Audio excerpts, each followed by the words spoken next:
মাইক্রোফোনে hello বলা থেকেই শুরু। আজ বাংলা উড়িষ্যার জনপ্রিয় কণ্ঠশিল্পী তিনি। সেই ছোট সোহাগই আজ তাকে পৌঁছে দিয়েছে সাফল্যের শিখরে। তার কণ্ঠের জাদুতে মুগ্ধ বাংলা ও উড়িষ্যা। পূর্ব মেদিনীপুর জেলার এগরার হরিপদ পণ্ডা আজ এক পরিচিত নাম। ছোটবেলা থেকেই শব্দ আর কণ্ঠস্বরের প্রতি ছিল অদ্ভুত টান। স্কুলে সাংস্কৃতিক অনুষ্ঠানে মাইক হাতে পেলেই যেন বদলে যেত তার আত্মবিশ্বাস। সহপাঠীরা মুগ্ধ হয়ে শুনত তার কথা বলার ভঙ্গি আর গলার স্বর। শিক্ষকরা উৎসাহ দিতেন। তখনও কেউ ভাবেননি সেই সাধারণ সোহাগই একদিন তাকে নিয়ে যাবে বড় মঞ্চে।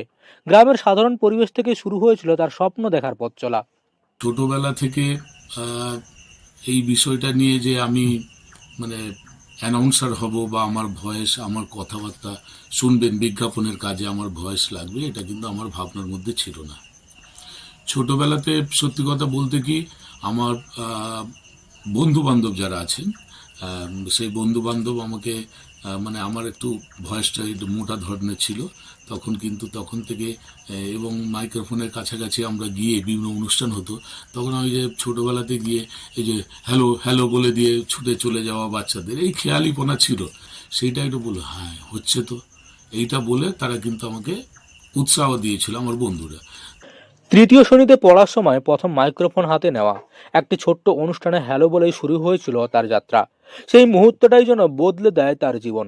বাড়ি ফিরে প্রতিদিন আয়নার সামনে দাঁড়িয়ে অনুশীলন করতেন। বিভিন্ন ঘোষকের কণ্ঠ শুনে নকল করার চেষ্টা করতেন। ধীরে ধীরে নিজের আলাদা স্টাইল তৈরি করেন। শুরুতে স্থানীয় দোকান ও ছোট ব্যবসায়িক প্রতিষ্ঠানে বিজ্ঞাপন রেকর্ডিং করতেন। পারিশ্রমিক খুব বেশি ছিল না, কিন্তু শেখার আগ্রহ ছিল প্রবল। রাত জেগে রেকর্ডিং শুনে ভুল শুধরে নিতেন। পরিবারের আর্থিক সীমাবদ্ধতা থাকলেও থেমে যাননি। নিয়মিত চর্চাই তাকে এগিয়ে দিয়েছে পরবর্তী ধাপে। এরপর একের পর এক বড় সুযোগ আসতে থাকে। ছোট বিজ্ঞাপন থেকে বড় মার্কেটিংয়ের ভয়েস রেকর্ডিংয়ের দায়িত্ব পান তিনি। বিভিন্ন সংস্থা তাদের প্রচারের জন্য তার কণ্ঠ বেছে নিতে শুরু করে। শুধু রেকর্ডিং নয়, মঞ্চ সঞ্চালনায়ও সমান দক্ষতা রয়েছে তার। জেলার অনুষ্ঠান থেকে রাজ্য স্তরের মঞ্চেও ডাক পড়তে থাকে।